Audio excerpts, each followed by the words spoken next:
नमस्कार, मैं Anil Galgali DRB news के माध्यम से फिर एक बार आपके सामने आ रहा हूँ।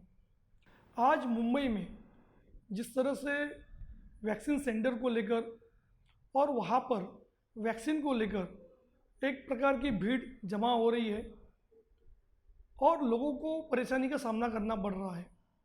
आज मुंबई में जब भी हम वैक्सीन लेने जाते हैं तो वहाँ पर बोर्ड लगा होता है कि आज वैक्सीन यहाँ पर उपलब्ध नहीं है। महानगर पालिका जो पूरी तरह से इस यंत्रणा को संभाल रही है, कहीं ना कहीं तो इनमें कुछ चूक तो निश्चित तौर पर हुई होगी कि लोग वैक्सीन लेने के लिए जाते हैं रजिस्ट्रेशन होने के बाद, लेकिन उनको वैक्सीन नहीं मिलती। कई लोगों को बेरंग लौटना पड़ता है। बीकेसी का जो जंबो सेंटर है और गोरेगांव का नेस्को, वहाँ पर तो भीड़ इतनी होती है कि लोगों को परेशानी का सामना करना पड़ता है। खासकर जो वरिष्ठ नागरिक है, दिव्यांग नागरिक है, उन्हें इसका सबसे बड़ा नुकसान उठाना पड़ रहा है। आज जिस तरह से वैक्सीन की बात हो रही है, मुंबई महानगर पालिका ने 50 लाख वैक्सीन के डोज के लिए एक अंतर्राष्ट्रीय निविदा भी जारी की है। वैक्सीन आएगी, लेकिन उसके लिए सबसे पहले हमें वैक्सीन सेंटर की ज़रूरत है। अगर हम मुंबई के 24 वार्ड की बात करते हैं तो आज की तारीख में मुंबई महानगर पालिका ने 137 वैक्सीन सेंटर को मंजूरी दी है। उसमें से 135 वैक्सीन सेंटर कार्यरत है, लेकिन दुर्भाग्य से महानगर पालिका ने वार्ड की आबादी उसके अनुपात वैक्सीन सेंटर उतने नहीं बनाए हैं जितने बनाने चाहिए थे।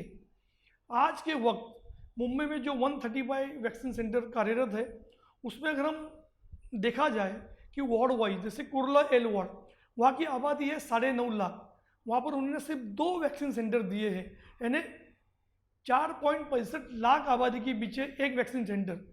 उसके आगे हम जाते हैं तो एम वेस्ट जो चेंबूर का वार्ड होता है, उसमें 4.5 लाख की आबादी है, उसमें सिर्फ एक ही वैक्सीन सेंटर उन्होंने मंजूर किया है।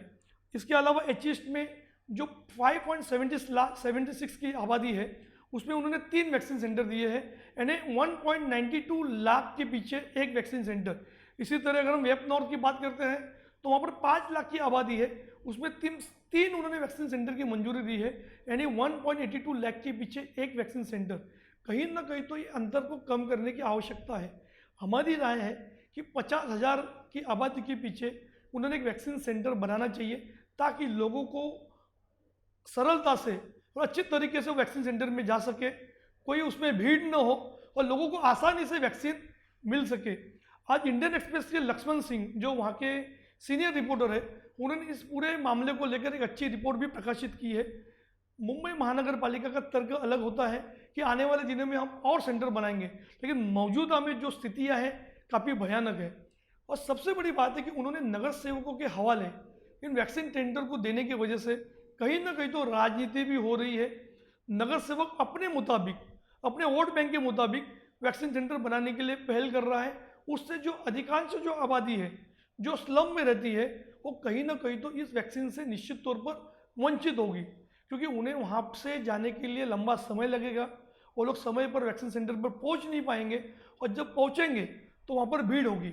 मेरा मानना है, मैं डीआरबी न्यूज़ के माध्यम से मुख्यमंत्री उद्धव जी ठाकरे, महानगर पालिका आयुक्त इकबाल सिंह चहल और पूरी स्वास्थ्य यंत्रणा का जिम्मेदारी संभालने वाले मिस्टर सुरेश काकानी जी को एक विनम्र आह्वान करता हूँ कि आप अलग अलग वैक्सीन सेंटर बनाने के बजाय अगर मुंबई महापालिका के जो अलग अलग हेल्थ पोस्ट है, जो अलग अलग डिस्पेंसरी स्लम में कार्यरत है, वहाँ पर अगर अच्छे तरीके से थोड़ी सी सुविधा उपलब्ध कराकर, इंफ्रास्ट्रक्चर को बढ़ाकर अगर वहाँ पर वैक्सीन सेंटर बनाते हैं तो निश्चित तौर पर मुंबई की जो स्लम की जो आबादी है वो वहाँ पर उसका लाभ ले सकती है। और अपने जो अलग से जो वैक्सीन सेंटर बनाए हैं, उसमें जो सोसाइटी में रहने वाले, बिल्डिंग में रहने वाले लोग जा सकते हैं। मुंबई महानगर पालिका ने ड्राइव करते हुए वैक्सीन सेंटर भी बनाए हैं, उसका भी लोग लाभ ले रहे हैं। तो मेरा मानना है कि मुंबई महानगर पालिका को अपना नज़रिया बदलने की आवश्यकता है।